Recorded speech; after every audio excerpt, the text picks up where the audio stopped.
The sunlit grotto stood in stark contrast to the somber scene of Princess Ramani weeping over Pravin's fallen form.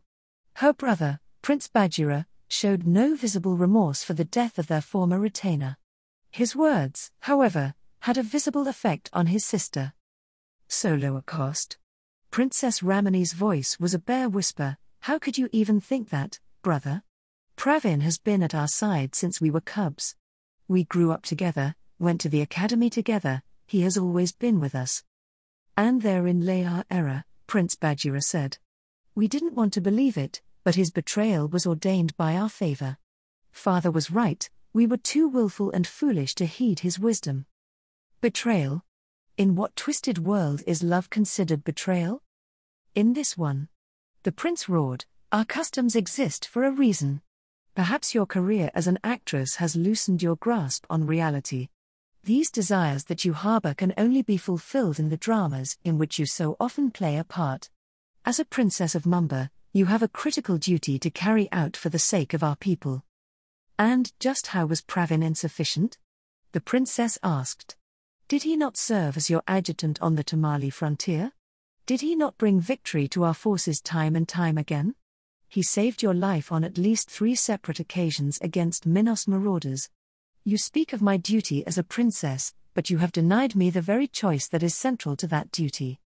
I am not here to revisit worn-old arguments. Don't pretend these points of yours haven't already been refuted. Come, we've already wasted enough time here. A set of powerful-looking warriors moved in to flank Princess Ramani. The thoroughly miserable Beastman Lord showed no sign of resistance as they led her away. This world is indeed twisted, her bitter words clung to the air. Everything is wrong. So it seems.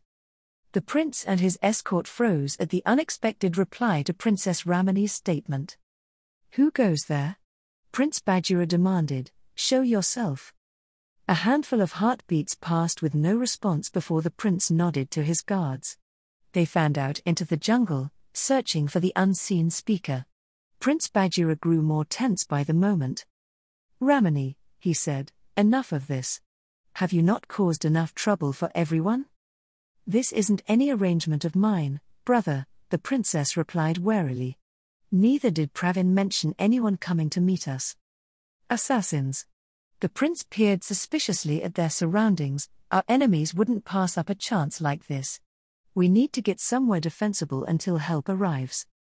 As the beastmen withdrew to the grotto, Ludmilla pondered the quick adaptation to their perceived situation. The level of sophistication in their society presented challenges she hadn't considered before. Centuries-old martial institutions, the propagation of magic items, and accessibility to education for mages could turn a far wider variety of people into substantial threats.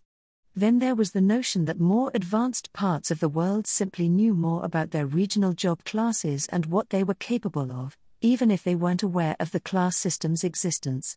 In certain ways, ignorance of the system was more dangerous than being aware of it.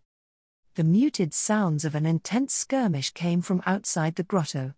The 2 royals were ushered deeper inside. Their escorts' numbers dwindled to a bare handful as the unseen battle drew close. Unbelievable, Prince Badgera muttered. Those are royal guards. Who could be after us? Commandos from the Minos League? Infiltrators from XTOC-IL? We should retreat into the sewers, Princess Ramani said. The police should still be down there with their net. Did you just miss the whole part where we're losing royal guards? The prince snarled, the police will be useless. No matter who these people are, they should have been weakened by our forces. We need to finish them off before they can regroup and recover. Ludmilla considered their options. While going in blind against an unknown adversary might seem like a terminally idiotic idea, she thought she could follow Prince Badgera's rationale. Assuming their royal guards were something like Baharuth's White Salva Imperial Guard, even individuals in the realm of heroes wouldn't come out of a fight with them unscathed. The power that Princess Ramani demonstrated against 2 of the royal guards also suggested that she was in the realm of heroes herself. To have an individual on hand to match her meant deploying a 1-in-million strategic asset in the heart of enemy territory.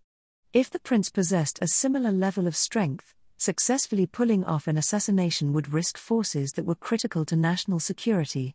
She couldn't see that happening, so it might have simply been a gamble using expendable forces that exploited the confusing situation, or an opportunistic act independently taken by agents planted for other purposes. Either way, there was a statistically infinitesimal chance that the prince and princess would randomly be overwhelmed after the royal guard had softened their attackers up. No matter how small, Princess Ramani said, it's not worth the risk. We lose nothing by joining with our allies. How ironic this sounds coming from someone who just tried to elope with her bodyguard, Prince Bagheera spat. Let's get a move on, then. I can't wait to experience the city sewers in their unadulterated glory. They come, my prince. The warning was immediately followed by the renewed sounds of battle. Prince Bagheera and Princess Ramani came together, taking up stances to meet the advance of their unknown foe. Their resolute air faltered, however, when silence fell over the grotto once again. What in the world is going on? Prince Bagheera muttered. I wonder. Both beastmen spun at the sound of the voice from before. A third tiger beastman emerged from the shadows, adorned in garb unlike those worn by the other beastmen portrayed thus far in the performance. Declare yourself, stranger. The prince demanded. Merely a passerby, the newcomer replied, unperturbed by the prince's tone. One who happened to stumble upon a great injustice. A pair of lovers whose only wish was to be free and happy, a brave young man, murdered in cold blood.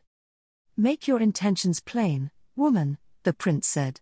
What do you know? What do your allies want? No matter how Ludmilla looked at it, the newcomer was nowhere near the strength of the other two, and the prince hadn't missed this. If anything, she was not much stronger than the beastman civilians who had migrated into the draconic kingdom. To ask that very same question. The third beastman replied cheerfully, what do you want? Prince Bagheera exchanged a glance with his sister. Step aside, he said. We haven't the time nor inclination to dally with a lunatic. The stranger tilted her head curiously. Based on what I've observed, this young woman doesn't appreciate your intervention in her affairs. Tell me, my dear, what do you want? Ramani. Prince Bagheera's growl of warning only seemed to spur the princess to respond. I want to be free, she said. Ramani. Is that so? The stranger said, it seems to me that there is now but a single obstacle standing in your way. The prince shifted away from his sister. His eyes went back and forth, attention split between two potential threats. The princess sighed. How disappointing, brother, she said. Is that all you see me as? Considering your recent life choices, Prince Bagheera replied, you'll forgive me for erring on the side of caution. Princess Ramani made a disgusted noise and left her brother in the grotto. She silently walked past the remains of the royal guards on her way to the surface. The stranger followed in her footsteps, and together they continued through the jungle until they reached Pravin's body. The princess sighed as her eyes once again fell over his unmoving form. Was his transgression so severe that he deserved death? The stranger asked. Of course not, Princess Ramani answered. But my family certainly thought his execution was justified. Why? Why? The princess narrowed her eyes. You're not from around here, are you? You are not wrong, the stranger replied. And I admit that I am quite confused about the circumstances behind this incident. The princess's whiskers drooped as she stared down at Pravin. What is there to be confused about? She said, we may have lived our lives together, but I am a princess of Mumba while Pravin is the son of a guardsman. I don't see what the problem is. Then you must be from a very far-off place. I am of the Savitravamsha, one of the great dynasties of the Kshatriya. What does that mean? Kshatriya is my Varna. My caste. I was born as a warrior, administrator, and ruler of my people. Was Pravin not a warrior, as well? Princess Ramani shook her head. Pravin was of the same Varna, but there are nuances. The Savitravamsha are the children of Savitri. We are one of the highest Kshatriya lineages in the Beastman Confederation. Pravin was born to no notable lineage. I suppose it's similar to the difference between aristocrats and commoners that I've heard about in the far-flung places of the world. I mean no offense by saying this, the stranger said, but that seems quite silly to me. Are you not both beastmen? Or do you bleed a different color? What's so great about this Savitri fellow? The beastman princess laughed despite herself. Savitri is not a fellow, she told the stranger. Savitri is the goddess of learning, the patroness of the arts. She is the source of bardic power. So you claim to have divine blood.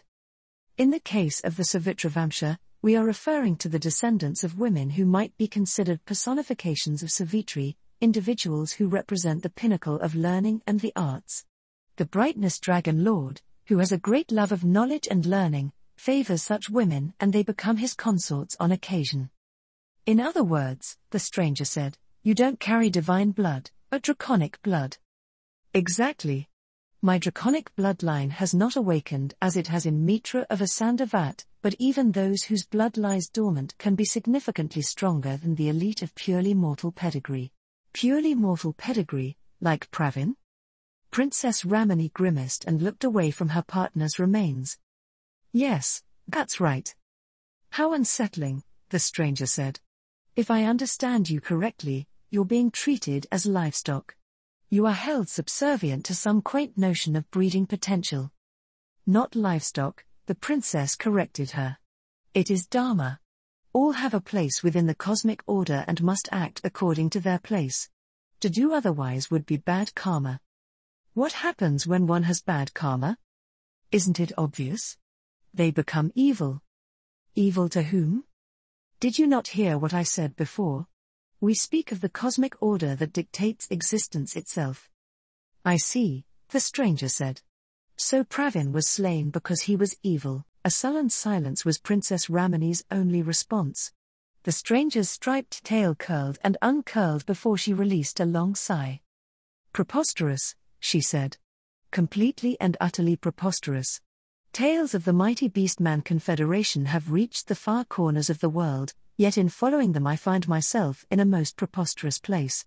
Even after such tragedy has befallen you, you seek to justify its occurrence. It's like you're bound to this endless wheel of superstitious nonsense. Dharma Chakra. What, you even have a name for it? Imagine a society where problems are formally identified but never addressed. The pair of beastmen left the trees, emerging at the edge of a cliff overlooking a shining metropolis. The vista made our winter seem like a rustic town of little significance. The canopy was illuminated from below by countless lights that rivaled the sunrise, suggesting that the city knew no night.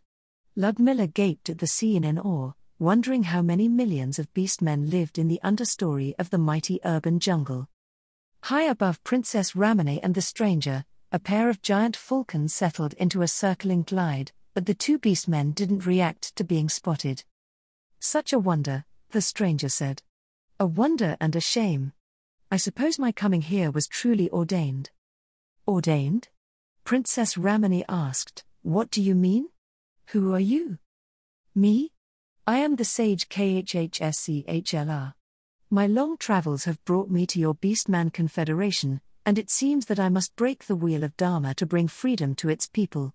It is a worthy cause, don't you think? Princess Ramani didn't reply, but neither did she leave the sage's side. The scene faded to black, and the sky of the 6th floor slowly returned to normal. That's it? I wanted to see more. Ludmilla released a sigh. It was just starting to get interesting, too. It looks like you enjoyed the performance, the Sorcerer King said. I have mixed feelings about it, Your Majesty, Ludmilla replied. I was quite annoyed when the story finally revealed why those two beastmen were being pursued.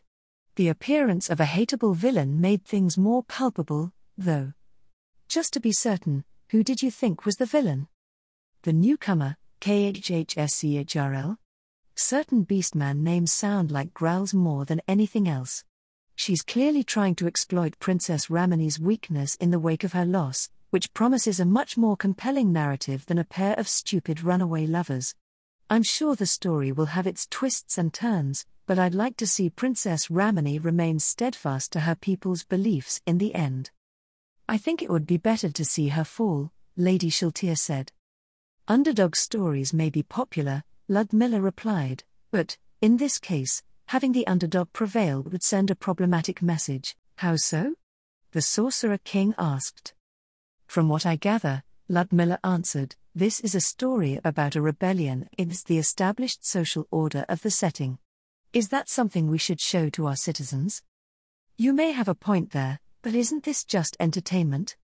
The masses are easily influenced, Your Majesty, Ludmilla said. 2 centuries after their exploits, countless people still seek to emulate the 13 heroes.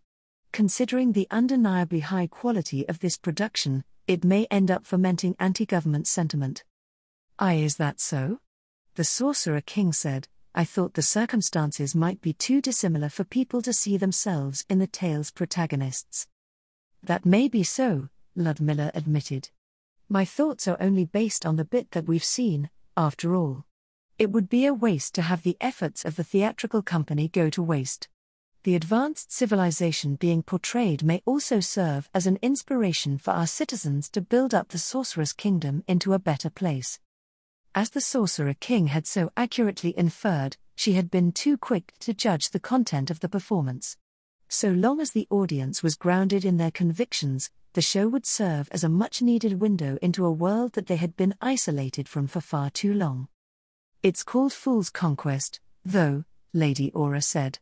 Shouldn't that mean the story is about how these idiots ruin everything? That's your prediction? The Sorcerer King asked. Yup. Lady Aura nodded. That idiot princess and the guy she tried to run off with defied how things are supposed to be. Isn't that terrible? It should be a story about how she and that sage bring chaos and ruin to their home. In the end, everything burns. That will show everyone what a bad idea it is to think you can just go and do whatever. Beside Lady Aura, Lord Mayor nodded empathetically in agreement. It felt a bit extreme, but children were often like that. Your Majesty, Ludmilla said, I understand that this was a play, but some of the things that were shown and discussed were of great interest to me. Oh? Do tell. In particular, a specific term, karma. Your Majesty, Your Majesty's vassals, and various members of the royal household have mentioned it before. Additionally, I've heard of it in passing before coming to Nazarick. It is a concept that the moral philosophy known as Buddhism works with. Karma seems central to many things, yet it is somehow unknown to the major religions of the region. Ludmilla's expectant look turned tentative when the Sorcerer King didn't immediately answer. He had so casually mentioned karma in the past that she didn't think that it would give him pause now. So, he said after several moments, Buddhism has spread to this part of the world, Yes, Your Majesty, Ludmilla said. Is that a problem? Not in itself, no, the Sorcerer King replied, then chuckled for some reason. I suppose it isn't very popular around here. It is not, Your Majesty. As a whole, Buddhism seems like a huge ask for the average person. It promotes a philosophical outlook and value system that is alien to what most people in the region are brought up to believe in.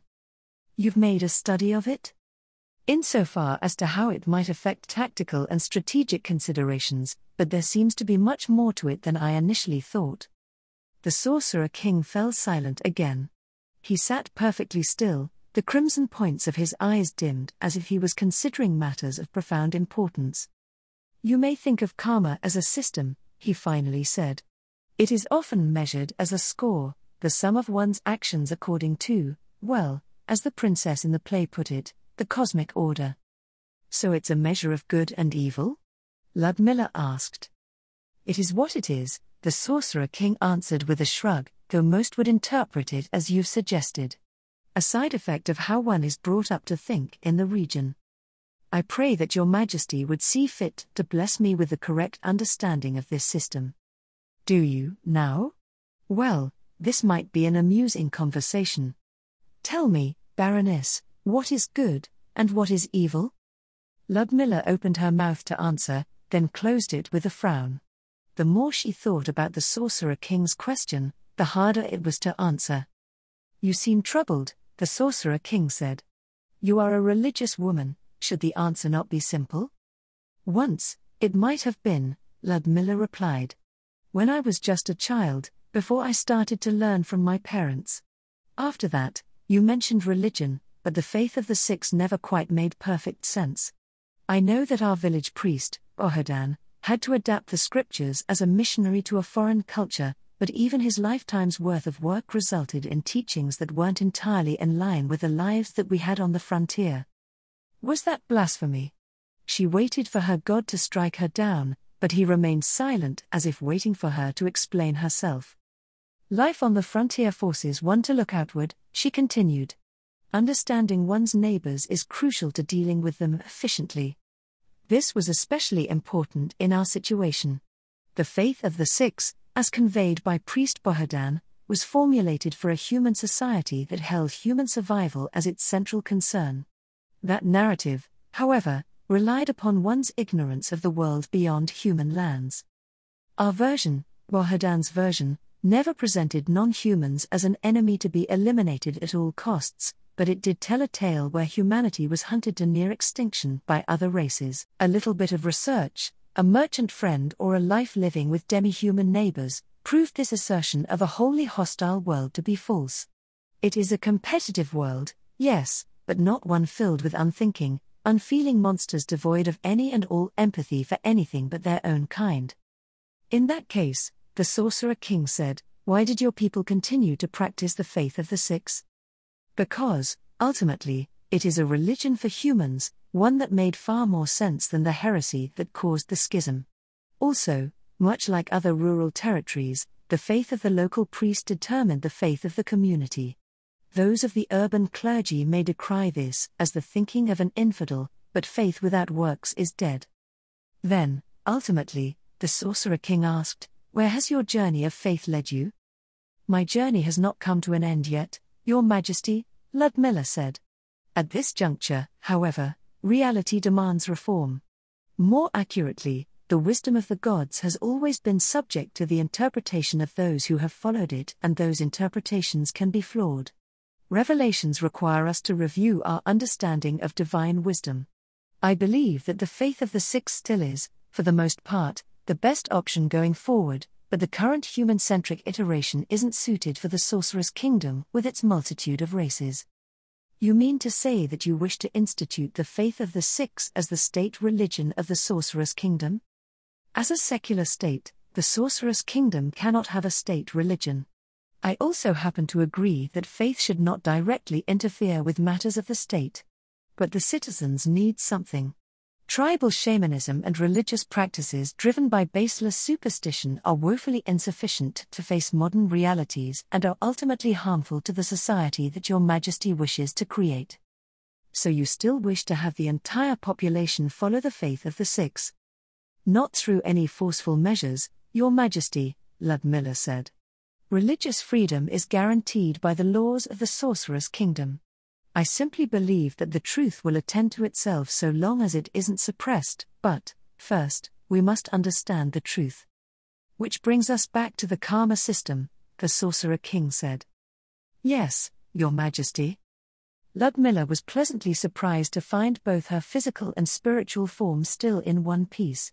She had spoken out of conviction alone, yet, despite this, she was half certain that it would end with the termination of her existence. In my experience, she said, the definition of good and evil depends on one's species. For lack of a better way to describe it, one relies on empathy to judge actions. Empathy, however, is subjective. What is sickening to a human may be laudable to a dragon. Even standards between humanoid races can vary wildly, and races that seem very different may end up being remarkably similar. Relying on such subjective measures will pull our society in countless different directions, and we will never arrive at a morality that everyone can accept. The existence of a karma system implies that there is an objective measure that we may rely upon instead. Well, the Sorcerer King said, that just skipped a good chunk of the conversation. My most sincere apologies, Your Majesty. I must warn you that you may not find the answer pleasing. The truth is under no obligation to please me, Your Majesty. Then I will first tell you that the karma system only demands that people be what they are, the Sorcerer King told her. A karma score is the net sum of one's actions according to the nature of their race. It is not something that will fix everyone. You will still have to deal with the realities of every race in the Sorcerer's Kingdom to ensure the development of the harmonious society that we pursue. For instance, what do you think Shaltir's karma score is? Lady Shaltir patted down her dress and smiled up at her. Ludmilla wasn't sure how that was supposed to help. I would guess it is what would be considered appropriate for an undead being who participates regularly in civil society, Ludmilla said. Unfortunately, I don't know what that score is. It's -450, the Sorcerer King told her. By human standards, that is indistinguishable from pure evil. Does she seem that way to you? No, Your Majesty. I always had the sense that she was an evil individual by human standards, but she doesn't seem to be what humans would consider pure evil. Why do you suppose that is? Ludmilla examined Lady Shaltir more closely. She looked even better when she tried to gauge how in line she was with His Majesty's will. Was it her undead state that was influencing her assessment of her liege? No, she was certain that she had always felt more or less the same way about Lady Shaltir. She considered all of the other undead she had interacted with since the advent of the Sorcerer's Kingdom. Not only the undead, but also the demons, devils, and other creatures that humanity labeled as evil. None of them acted as people believed that they did, at least not in public. Then what am I missing? One's karma score indicates one's inclinations and perception relative to other points on the scale, Ludmilla said. It does not indicate one's penchant for order and chaos. If karma measures an individual according to some cosmic order, then the further one is from where they are supposed to be, the more likely they are to be a chaotic element in the system. This can work. If her answer was correct, then achieving a harmonious, multiracial society was far easier than anyone could have thought. It was just something that no one who was raised in the region would have ever considered. As she turned her attention to the Sorcerer King to learn more, excitement welled within her as she envisioned so many of her problems melting away like a morning mist. Truly, His Majesty's wisdom was boundless. Halfway. Yay. You're still around? Inserts Chocmole comment. Scheduling disruptions. Back in December, I figured I'd be too busy with stuff over Christmas to keep up with posting. So I paused the schedule for a week. For some reason, I decided that I could somehow juggernaut my way through Chinese New Year, which is far busier, and I was definitively proven wrong. Oops. After flying back and forth across 3 continents and attending functions pretty much every single day that I wasn't in the air, posting for Valkyrie's Shadow slowed down just a bit. Over a month later, I'm still traveling around tying up various things that happened along the way. So, yeah, I'm not burning out or out of material or whatever, I'm just an extremely busy person who is insane enough to write a regularly scheduled web novel in my spare time. Sorry about that. Anyway.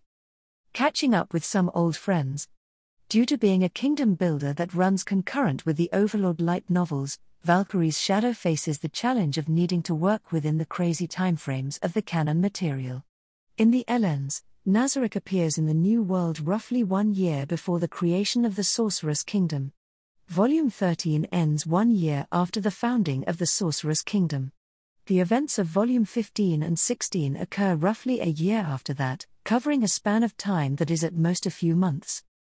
While this may seem fine for the LNs, which only stop to visit select plot points that directly involve Ainz, it means millions of words for Valkyrie's Shadow, which sets out to fill in all of the handwaves that happen in the time skips between each novel in a way that is coherent to the rules of the setting. When it comes to the pre-industrial realities of the region, a few years is a proverbial blink of an eye. Characters that we haven't seen for 2 million or so words ago haven't actually been away for very long, as is the case with the crew from the Baharuth Empire. Before the Storm begins less than half a year after the end of Chains of the Empire, but it was very difficult to convey how frantic life has been for the Imperials since then. Not only have the noble delegations only had a few months to marshal their factions and prepare for their visit to the Sorcerer's Kingdom, but the Empire as a whole is undertaking a colossal pivot in its foreign policy and military outlook. Most of these things are only mentioned in passing, but the results will be the focus of the story in a few volumes. We have a sort of high school reunion for the Imperial cast, though since the promotional examination happens at the end of the Imperial Magic Academy's junior year, everyone but Frianne is actually still a senior in Noble High School. The Empire has very robust internship programs. Frianne von Gushmund, Frianne, now the Countess von Waldenstein and expecting her first child, has replaced Fluda as the Empire's head court mage. She has some big shoes to fill, or does she? As much an aristocrat as a mage, Frianne's platform is akin to that of an old-school Victorian conservative compared to her dive-face first into the abyss of magic predecessor. Rather than envy and admire the imperial system as outsiders like Revan do, she sees all of the problems that the single-minded pursuit of magical knowledge has created for the mages of the Empire. Her appointment as one of the most powerful individuals on the Imperial Court Council might have come as a surprise to many readers, but I think it was the obvious choice. Fluda Peridine's betrayal has made plain the fact that the Empire is no longer in a position where it can command the service of individuals driven purely by selfish ambition, because the Sorcerous Kingdom can easily steal them away. Thus, Jerkniv turns to the Imperial dynasty, the steadfast allies of the imperial throne and a pillar of the emperor's political power. As an imperial princess, Frianne has a vested interest in the continuation of the empire as a preeminent power in the region. In a time of unprecedented change, her drive to create a solid foundation that the empire can build upon would seem like a very attractive thing indeed. Most of her moves haven't come to light yet, and her visit to the Sorcerous Kingdom is in part to get a feel for what might be acceptable to the Empire's suzerain, but we do know that she has pulled a certain Rangobart Reburbad into her schemes. Rangobart Reburbad. Last seen in a restaurant in Norford, Rangobart has become even more of a Rangobart. But the road of the Rangobart is fraught with perils. This time, not only is his house trying to leverage his connection with Ludmilla, but he's been tangled up in the schemes of his high school nemesis, the political machinations of Emperor Jerkniv, and the expansionary ambitions of General Ray. Rangobart isn't one to let an ever more complicated life keep him down, however. The son of a concubine with no prospects of inheritance is now a noble in his own right, and he fully intends to take every one of his new duties head-on. Much like in Empire in Chains, the core of Rangobart's personality isn't conveyed in ways that action-oriented stories tend to portray their characters. His stoic demeanor means that he just lets unimportant things bounce off of him while he focuses on achieving his goals. Stuff that doesn't matter doesn't get his precious time or attention, whether it's attempts by his family members to influence him, the harassment of his academy peers, or even hot singles in his area. Of course, that just has the effect of increasing his market value, but, well, what can you do? We get a glimpse of his personal life, or maybe more than a glimpse, with his family thrown into the story along with him as he makes his first trip to the Sorcerous Kingdom. Almost immediately, the dynamics of his characteristically imperial family become apparent. His success has resulted in him overshadowing his stepmother's son, which can't ever be a good thing when said stepmother is his father's official wife. To add to his family problems, Rangobart discovers that his mother has been falling out of his father's favor while Rangobart has been away. The solutions to all of his problems line up so conveniently that no one, including himself, can rationally believe he isn't at the center of some grand conspiracy orchestrated by an individual of unfathomable intellect. Thus, he can only resign himself to being a pawn in such a supreme being's machinations. Not that it's a bad deal for him. Dimea Eriks. Frianne's sidekick during Empire in Chains once again comes along for the ride-in before the storm, still pursuing her dream of climbing the ranks of the Imperial Ministry of Foreign Affairs. This time, she's out to learn more about the Sorcerous Kingdom with all of her aggressive optimism. As a scion of the Empire, however, she sees things through a lens crafted by the Imperial Magic Academy. Everything that she doesn't recognize as productive is an opportunity for development and exploitation, which probably doesn't sit well with most of the Sorcerer's Kingdom's citizens, especially those who have been driven out of their homes over the generations by the expanding imperial frontier. That aside, she takes in most of the Sorcerer's Kingdom rather well. This should probably be expected since she's committed to landing a post in the Empire's as yet non-existent diplomatic mission to their suzerain. Dimea's proactiveness ends up turning her into the diplomatic mission when Ainz Ulgaun cuts through all of the Empire's hesitation and red tape through a feat of unfathomable ignorance. Sasuga. Nemel Gran. The legend of everyone's favorite minion continues to grow. Unfortunately, growing potatoes has turned out to be more difficult than she predicted. Nemel starts the volume in our winter, where Rangobart comes across her caravan of migrants preparing to leave for the Sorcerer's Kingdom. She's changed quite a lot, at least in Rangobart's opinion, earning some small renown after subjugating the goblin tribes across the river from her in the upper reaches. In doing so, she's put together a small goblin army which is becoming larger and more autonomous by the day. For the time being, they seem satisfied with suppressing their neighbors and tackling the elemental threats manifesting above them. They'll start eyeing bigger things eventually, however, and Nemel tends to go with the flow. I wonder who she'll accidentally conquer next. Nemel's wands have raised some questions due to their use in the duel between Narbril and Lupus Regina. To that, I can only say that magic defenses don't work the way you probably think they work. A successful save against most evocation spells still results in the target taking half damage unless they have a special way to completely avoid it. Unlike Ainz, Lupus Regina doesn't have anything that makes her immune to spells under a certain tier. Lupus Regina's main defense against lightning damage only absorbs a certain amount before expiring. Narbril just spammed her way through her sister's defenses using the Supreme One's special techniques. A magical journey through the not-so-magical Sorcerer's Kingdom. In this volume, we see more results of the Merchant Trio's preparations, which started way back in Birthright. A perfect stage has been set for the arrival of their imperial guests, though some trickery was necessary to keep them from fleeing at the border. No expense or effort has been spared to keep them comfortable, confident, and suitably impressed at everything that they were shown. Clara's preference for fruitful collaboration is on full display here. Not only is she sharing her spoils with the other nobles of the Sorcerer's Kingdom, but any group affiliated with the Sorcerer's Kingdom that is ready to deal with the Empire. She even harnesses the pride and ambition of her imperial guests to upgrade the Empire's transportation network, building a bridgehead to Carnassus for the Sorcerer's Kingdom's future interests. With Florian's unexpected absence, Clara and Leanne have to split the work between them, but their efforts will surely pay off. Fortunately, the recent annexation of Rantel allows them to lean on the excuse that the lack of sorcery in the Sorcerer's Kingdom is merely the legacy of Riestais, which the imperial aristocrats are all too ready to accept. Frianne and her party, however, unexpectedly find the frontiers of progress being pushed in an unexpected place. A new frontier. While the rest of the Sorcerer's Kingdom has been bogged down in trying to have hundreds of thousands of former Riestais citizens adopt new ways and reform old systems, Ludmilla has been advancing at a steady clip on all fronts in Warden's Vale.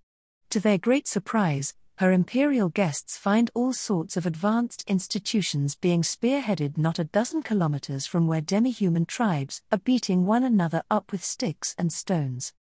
Science, at least what the New World would consider science, is the name of the game in Warden's Vale.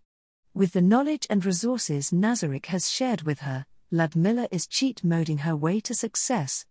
Of course, Frianne's group knows none of this, and what they are shown ranges from looking anywhere from impossible to insane. As usual, Ludmilla conveys everything from a holistic standpoint that makes little sense to a group of Imperials trained to interpret the world through reductionist methods. Frianne, especially, shows the most frustration, challenging what she considers unfounded assertions and illogical ideas on several occasions. That the few testable things seem to work only serves to make what she sees even more confounding. All she can do is try to puzzle out what she sees. A far-flung intermission. The story checks in on another set of characters we haven't seen in a while, bringing us to Roland Gork, where Shork and her people are facing an unprecedented crisis. Water levels continue to rise well past the monsoon season, and through lack of guidance from the ruling clans is having everyone take matters into their own hands. Seasonal feeding grounds are being overgrazed, and the pastoral tribes are culling their herds in an effort to keep starvation from wiping out the entire Nug population. The resulting feast is treated as an unexpected windfall by most, but the reality will inevitably come crashing down on them. In the cities, the flooding and lack of general order have spurred the city's gangs to take control of supply lines and thus most of the population. The Pakan clan's agricultural revolution puts them in an enviable position, but it is as much a bane as a boon. Shork finds herself in a race to build up her clan and save the people of the city with highly aggressive gangs and hundreds of thousands of hungry people on her borders.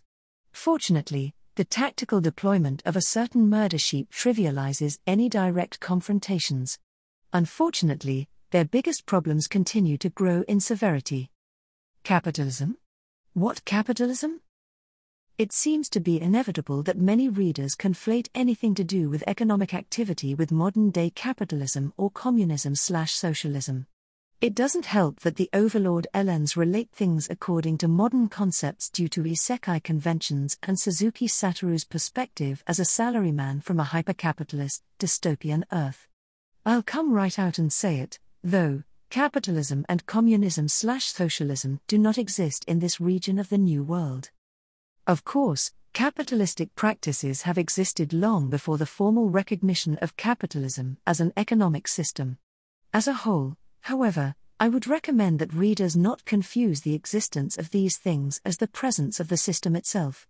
At best, it's an interesting way to compare things. At worst, it will utterly warp the interpretations of the characters and narrative. Riastais, Baharuth, Roble, and the Draconic Kingdom are all agrarian societies. Nobles in such a society are not even remotely like modern-day politicians or ultra-wealthy capitalists. Commercial agriculture barely exists. In an agrarian society, everything revolves around land. Policies, economic, military, or political, are made with land at the center of consideration. Society is ruled by the rural elite, and every vassal, retainer, and tenant is a part of the same establishment. The traditional rivals of that establishment are the crown and the guilds. Royalty was similarly agrarian, and, while the merchant guild is seen as a capitalistic institution by readers, they're not. They're more like a collection of brutal protectionist cartels, and trade in itself is not capitalism. We'll see more of that side of them when the story gets to places where the guilds are in control. Then what about the Sorcerer's Kingdom? Surely, a country ruled by a salaryman from a hypercapitalist, dystopian Earth is a capitalist country? Well, no. The overarching economic policy of the Sorcerer's Kingdom is to maximize resources for export and maintain an account surplus to build up monetary reserves. This is called mercantilism, Colbertism, specifically. Ainz wants the wealth of the economy to serve the state Nazarick, in this case. As a side note, Shork's clanhold also runs a specific type of economic system. Economics geeks have probably long noticed that it's a Bronze Age palace economy. Raw resources go into the clanhold, goods and services come out.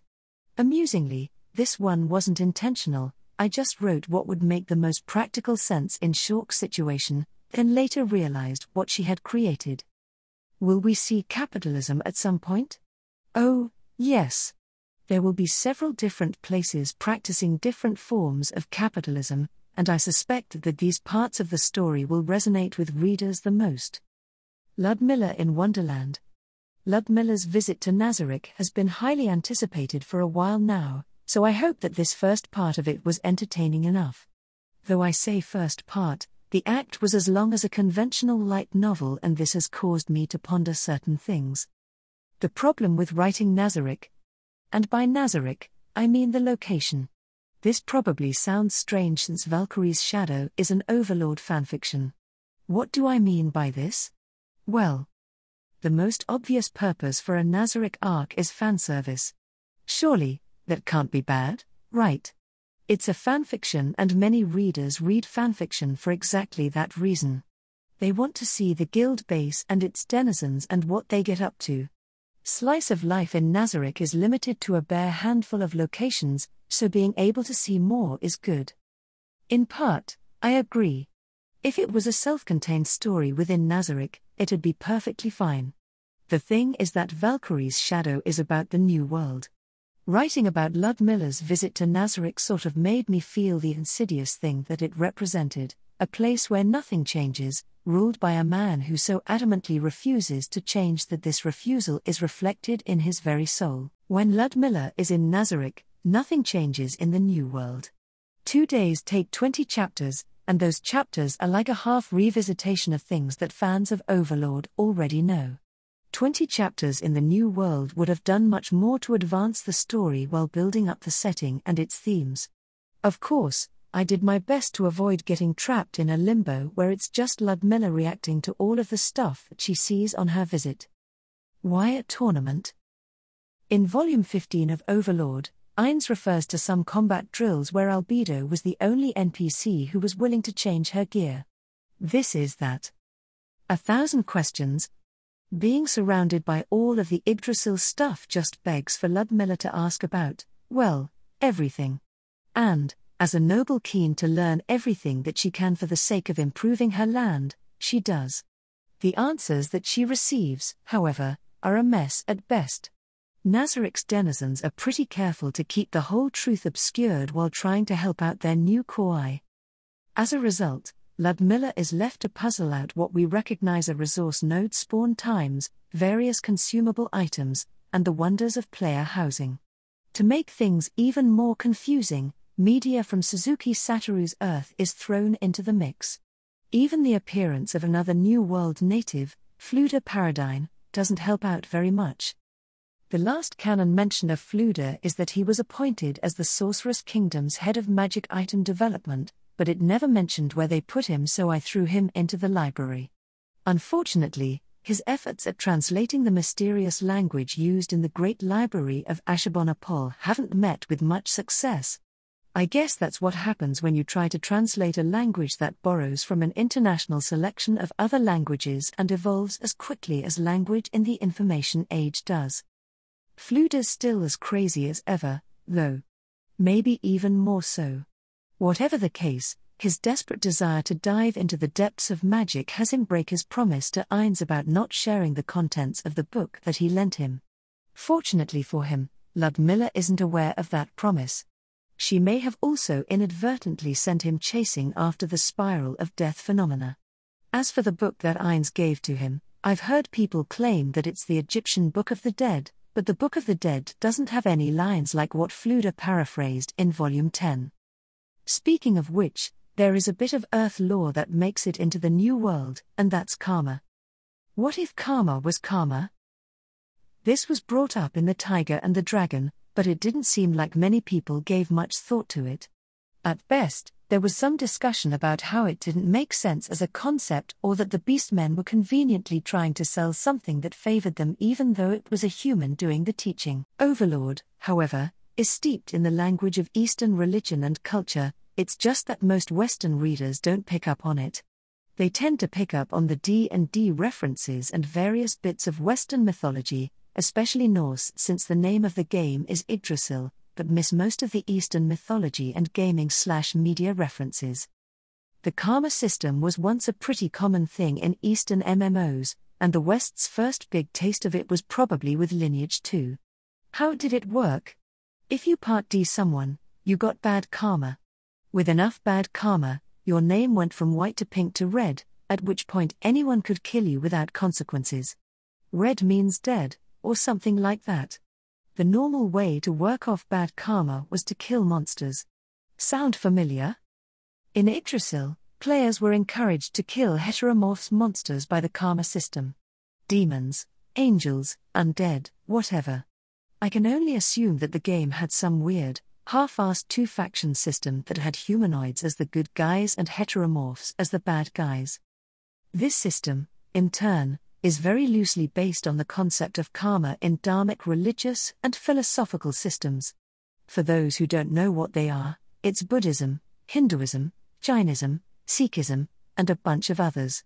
A lot of South and East Asian culture is built on these, so even if someone in one of those cultures is an atheist, they probably still hold the same bucket of values. It's much like how Western culture is still heavily influenced by Christian morality, even if there aren't as many practicing Christians as, say, the 1300s. Because of how Overlord phrases things and makes certain inclusions in the narrative, I think that there's a strong chance that karma in the New World is some version of real karma.